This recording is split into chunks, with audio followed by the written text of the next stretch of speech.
മാനസികാവസ്ഥ ശരിയല്ല. ഞാൻ പോലും ഇന്നലത്തെ ദിവസം ഒന്നും കഴിച്ചിട്ടില്ല, നമുക്ക് കഴിക്കാൻ പോലും പറ്റുന്നില്ല.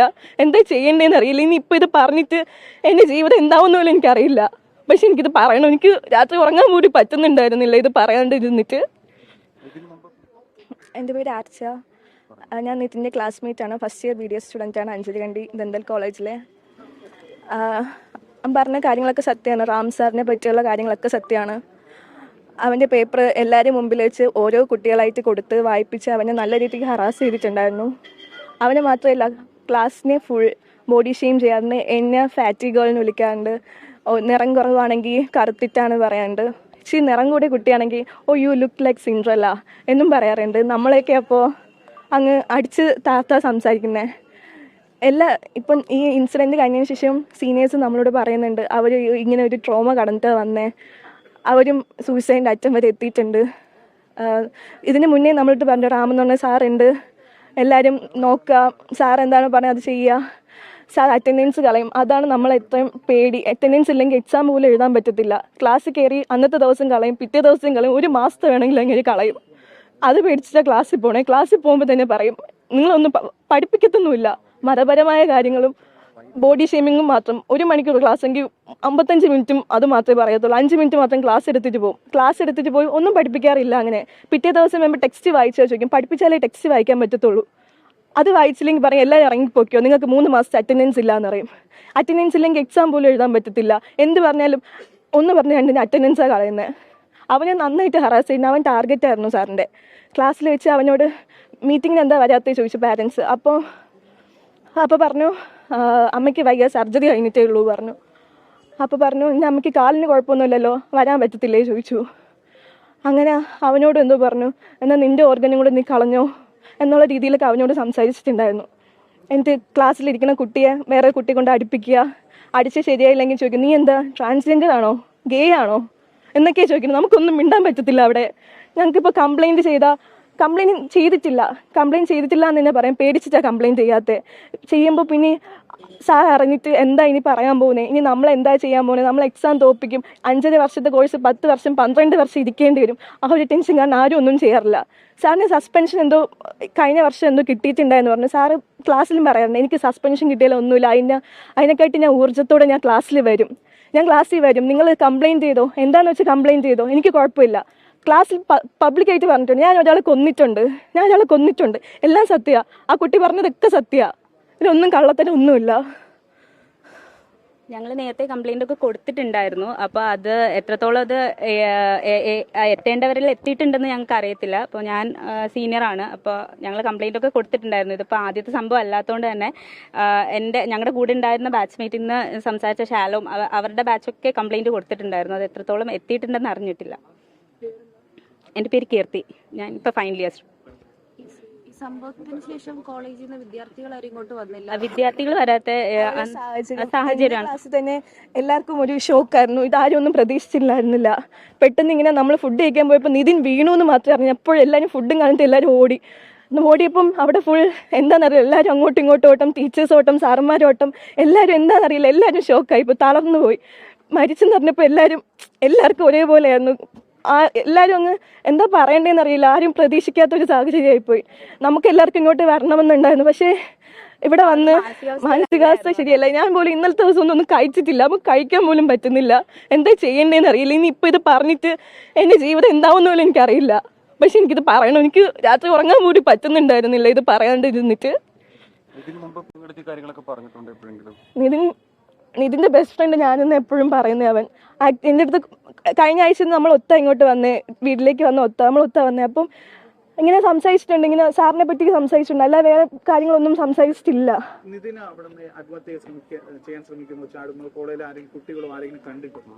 നമ്മൾ കാഷ്വാലിറ്റി നിന്നപ്പോൾ പേഷ്യൻസ് പറയുന്നുണ്ടായിരുന്നു അവൻ ആ മോളിൽ നിന്ന് സാറിനെ കണ്ടിട്ടുണ്ടായിരുന്നു, അപ്പം പെട്ടെന്നായിരുന്നു എല്ലാം എന്നുള്ള രീതി സംസാരിച്ചിട്ടുണ്ടായിരുന്നു. അല്ലാതെ വേറെ ടോക്കൊന്നും അതിനെ പറ്റി വന്നിട്ടില്ല. ഇല്ല, അന്ന് ക്ലാസ്സിൽ നിതിൻ വന്നിട്ടില്ലായിരുന്നു. നമുക്ക് 1 മണിക്കൂറേ ക്ലാസ് ഉണ്ടായിരുന്നുള്ളൂ. അവൻ ബി ബാച്ചാണ്, ഞാൻ എ ബാച്ചാണ്. എ ബാച്ചിന് ഡെന്റൽ ലാബ് ഉണ്ടായിരുന്നു, ക്ലാസ് ഉണ്ടായിരുന്നു. പക്ഷേ ബി ബാച്ചിന് അന്നത്തെ ദിവസം ക്ലാസ് മാത്രമേ ഉണ്ടായിരുന്നുള്ളൂ. അവൻ ക്ലാസ്സിൽ വന്നിട്ടില്ലായിരുന്നു. നമുക്ക് 2 മണിയുടെ ക്ലാസ് ഉണ്ടായിരുന്നു. ക്ലാസ് കഴിഞ്ഞ് കണ്ടില്ല, ഞാൻ കണ്ടിട്ടില്ല. ഏതോ 2 കുട്ടികളെന്തോ നിതിനെ കണ്ടു എന്ന് പറയുന്നത്, പക്ഷേ ബാക്കി ആരും കണ്ടിട്ടില്ല. എനിക്ക് ഫുഡ് കഴിക്കാൻ വേണ്ടി ഫുഡ് എടുത്തപ്പോഴാണ് ഇത് അറിയുന്നത്. അപ്പോഴേ തന്നെ എല്ലാവരും പോയി. ഏതെങ്കിലും തരത്തിൽ നിങ്ങൾ ഉയർത്തുന്ന കാര്യങ്ങൾ അധ്യാപകർ കേൾക്കും, അല്ലെങ്കിൽ നിങ്ങളുടെ പ്രശ്നങ്ങൾ സൊല്യൂഷൻ കണ്ടെത്താനായിട്ട് അധ്യാപകർ എന്തെങ്കിലും ചെയ്യാൻ നിങ്ങളുടെ ഒരു ഫ്രണ്ട്ലി ഇതിലായിട്ടാണോ നിൽക്കുന്നത് ടീച്ചേഴ്സ് അവിടുത്തെ? നമ്മൾ ഒരു ഡിപ്പാർട്ട്മെന്റിൽ എന്തെങ്കിലും ഒരു കംപ്ലൈന്റ് കൊടുത്തിട്ടുണ്ടെങ്കിൽ ആ ഡിപ്പാർട്ട്മെന്റ് മാത്രമേ അതിന്റെ കാര്യങ്ങൾ നോക്കത്തുള്ളൂ. ഇപ്പോൾ നമ്മൾ ഈ ഡെന്റൽ അനാറ്റമിയുടെ കാര്യത്തിൽ നമ്മൾ കംപ്ലൈന്റ് കൊടുത്തിട്ടുണ്ടായിരുന്നു. 3rd ഇയറിൽ അത് ഓറൽ പാത്തോളജി ആയിട്ടാണ് വരുന്നത്. അപ്പം നമ്മൾ കംപ്ലൈന്റ് കൊടുത്തിട്ടുണ്ടായിരുന്നു. ആ സമയത്ത് സാറ് വന്നിട്ട് ഇങ്ങനെ തന്നെയാണ് സംസാരിക്കുന്നത്. ഓക്കെ, നിങ്ങൾക്ക് കംപ്ലൈന്റ് കൊടുക്കണമെങ്കിൽ കൊടുക്കാം, അറ്റ് ലാസ്റ്റ് നിങ്ങൾക്ക് തന്നെയാണ് നഷ്ടം എന്നുള്ള രീതിയിൽ പറയാറുണ്ടായിരുന്നു. എപ്പോഴും ഒരു ഭീഷണിപ്പെടുത്തി തന്നെയാണോ നിങ്ങൾ സംസാരിക്കുക? ഇന്ന് സ്റ്റുഡൻസ് പറഞ്ഞ എല്ലാം സത്യമാണ്.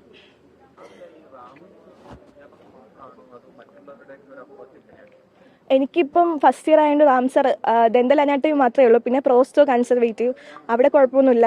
പക്ഷേ ഡെന്റൽ അനാട്ടമിയിൽ ഈ സാറ് HOD സാറെന്ന് വിളിക്കാൻ പോലും തോന്നുന്നില്ല. ഒരു മൃഗവാത് സാറല്ല അത്.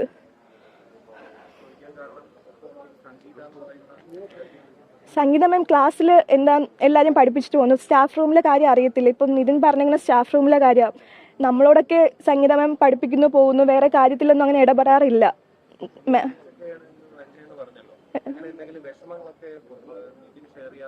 എന്തോ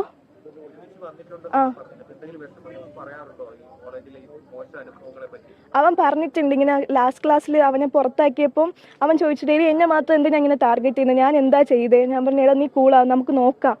അവൻ എന്തോ കുറച്ച് സമയം വിഷമമൊക്കെ വരുമ്പോൾ എൻ്റെ അടുത്ത് സംസാരിക്കണ്ട. ഇപ്പം വീട്ടിലായിരുന്ന സമയത്ത് ഞാൻ അവനെ വിളിക്കാറുണ്ട്, എടാ നീ വാ, ഞാൻ ഉണ്ടല്ലോ, നമുക്ക് സംസാരിക്കാം, നിനക്ക് എന്ത് പ്രശ്നം ഉണ്ടെങ്കിലും നീ എന്നെ വിളിക്കും, ഞാനുണ്ടാ, നീ ഒറ്റപ്പെടുമോ അങ്ങനെ ഒന്നും വിചാരിക്കണം, എന്നോട് എല്ലാവരും മിണ്ടും, ഗേൾസ് ആയാലും ബോയ്സ് ആയാലും എല്ലാവരും നിൻ്റെ കൂടെ ഉണ്ടാവും എന്നും പറഞ്ഞ് ഞാനും വിളിച്ചിട്ടുണ്ടായിരുന്നു. അപ്പോൾ അവൻ വിളിക്കുമ്പോൾ സംസാരിക്കും, എന്നിട്ട് വരികയും ചെയ്തു. വീട്ടിലുണ്ടായിരുന്ന സമയത്ത്. അതെ, അവിടുത്തെ പ്രശ്നങ്ങൾ കൊണ്ടാണ് നിതിൻ ക്ലാസ്സിൽ വരാൻ മടിച്ചിട്ടുണ്ടായിരുന്നത്. അതിനെപ്പറ്റി എനിക്കറിയില്ല. അന്നൊന്നും എന്തോ വരാൻ തോന്നുന്നില്ല, പറ്റുന്നില്ല എന്നൊക്കെ പറഞ്ഞിട്ടുണ്ടായിരുന്നുള്ളൂ. കൂടുതൽ പറ്റി ഒന്നും പറഞ്ഞിട്ടില്ല. ഇത് സംബന്ധിച്ച് ഈ ഒരു സംഭവം ഉണ്ടായതിനു ശേഷം നിങ്ങളോട് ഈ കാര്യങ്ങൾ പുറത്ത് പറയരുതെന്നോ അല്ലെങ്കിൽ അങ്ങനെ എന്തെങ്കിലും കോളേജിന്റെ ഇല്ല, എന്നോട് പ്രിൻസിപ്പാൾ പറഞ്ഞതെന്ന് വെച്ചാൽ നിങ്ങൾക്ക് എന്താണോ പറയാനുള്ളത് പറഞ്ഞോ, ഞാൻ സ്റ്റുഡൻസിന്റെ ഭാഗത്ത് നിൽക്കത്തുള്ളൂ, ഞാൻ ഒരിക്കലും സാറിനെ സപ്പോർട്ട് ചെയ്തില്ല, അങ്ങനെ എന്നോട് പറഞ്ഞിട്ടുണ്ടായിരുന്നു. അല്ലാതെ പുറത്ത് പറയുന്നതിനായിട്ട് ധൈര്യം തന്നതിന്റെ പ്രിൻസിപ്പൾ സാർ അന്ന് പറഞ്ഞിട്ടുണ്ടായി. പക്ഷേ നമുക്ക് ഡെന്റൽ അനാട്ടമി ഡിപ്പാർട്ട്മെന്റ് ഇനി റാം സാർ വന്നാൽ നമ്മളിപ്പോൾ പറയുന്നത് എന്താവും എന്നുള്ളൊരു കൺഫ്യൂഷൻ. ഇപ്പോൾ 3rd ഇയറും ഫസ്റ്റ് ഇയറും റാം സാർ ഉണ്ട്. ഇപ്പോൾ സാറിന് ഫസ്റ്റ് ഇയർ ഒന്നും ചെയ്യാൻ പറ്റിയില്ലെങ്കിൽ 3rd ഇയറിൽ ചെയ്യും. അപ്പോൾ ആ ഒരു പേടി കൊണ്ടാണ് ഇപ്പം ആരും ഒന്നും മിണ്ടാത്തത്. എനിക്കിത് പറഞ്ഞാൽ ഓക്കെ, എൻ്റെ ബാക്കിയുള്ളവർ എനിക്ക് പറയുമെന്ന് എനിക്കറിയാം. അത് ഞാനായിട്ട് തന്നെ എൻ്റെ ക്ലാസ്സിൽ പറയാമെന്ന് വെച്ചേ. ആ ഒരു അധ്യാപകൻ അവിടെ തുടരുന്നത് നിങ്ങൾക്ക് വീണ്ടും ഭയം ഉണ്ടാക്കുന്നുണ്ട്. ഉണ്ട്, അങ്ങേര് പഠിപ്പിക്കാനേ വരാൻ പാടില്ല. ഒരു കോളേജിലും ഒരു സ്റ്റുഡൻസിനെയും പഠിപ്പിക്കാൻ പാടില്ല. അങ്ങേര് പാടില്ല, സാർ അല്ല അത്. പിന്നെ തിരിച്ചു വന്നല്ലോ ക്ലാസ്സിലേക്ക്. അപ്പൊ നമ്മുടെ അവിടെ ഒരു ലതാ ടീച്ചർ ലതാ മാം ഇങ്ങനെ എനിക്ക് സ്ക്രീൻഷോട്ടൊക്കെ അയച്ചിട്ടുണ്ടായിരുന്നു. ലതാ മാം നോട്ട്സ് അയച്ചു കൊടുത്ത് പഠിക്കാനുള്ളതൊക്കെ പറഞ്ഞിട്ട് അപ്പോൾ നല്ല സപ്പോർട്ടീവാണ് എന്നുള്ള രീതിയിലൊക്കെ എന്നോട് പറഞ്ഞിട്ടുണ്ട്. അല്ലാതെ മാം എപ്പോഴും സ്റ്റുഡൻസ് പഠിക്കണം എന്നുള്ള ആഗ്രഹിക്കുന്ന ഒരു മാമാണ്. എക്സാം ലാസ്റ്റ് സമയമായാലും ഇപ്പോൾ ഇന്റേണൽസ് എക്സാമിനൊക്കെ നന്നായിട്ട് നോട്ട് കൊടുക്കുകയും പഠിപ്പിക്കുകയൊക്കെ ചെയ്യുന്ന ഒരു മാമാണ്. ലതാ മാം അങ്ങനെ ചെയ്യാറില്ല. ചെയ്യാറില്ല.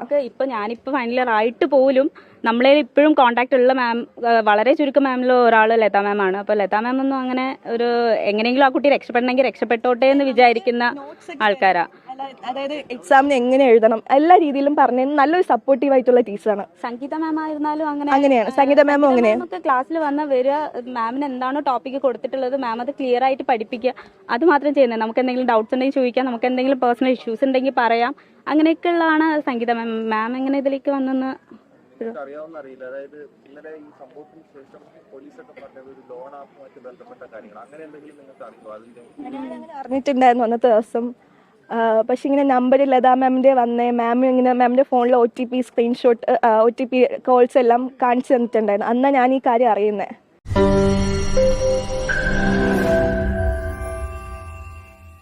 ലോകത്തെവിടെയായാലും ഏത് സമയത്തും 24 വാർത്തകളും ഓഗ്മെന്റഡ് റിയാലിറ്റി പാക്കേജുകളും എക്സ്പ്ലെയിനറുകളും വിശദമായി കാണാൻ ഞങ്ങളുടെ യൂട്യൂബ് ചാനൽ നിങ്ങൾക്ക് സബ്സ്ക്രൈബ് ചെയ്യാം.